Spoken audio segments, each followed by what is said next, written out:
Hello সবাইকে। আজকে করব একাদশীর চপ। এর জন্য প্রথমেই আলু সিদ্ধ করে নিতে হবে। আর লাগবে সাগুদানা।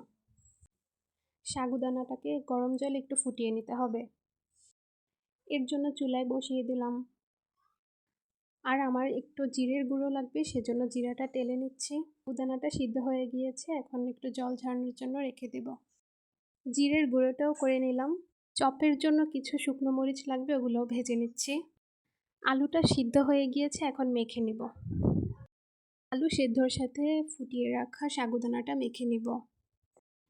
এখন আমি এক এক করে এর মধ্যে ভেজে রাখা মরিচটা, তারপর জিরের গুঁড়ো আর লবণ দিয়ে সব কিছু একসাথে মেখে নিব।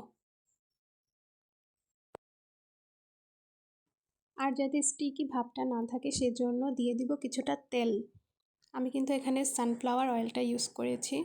এখন চপ আকারে শেপ দিয়ে নিব ভাজার জন্য। কড়াইতে তেল বসিয়ে এক এক করে সবগুলো দিয়ে নেব। এই তো তৈরি হয়ে গেল আমার একাদশীর আলুর চপ।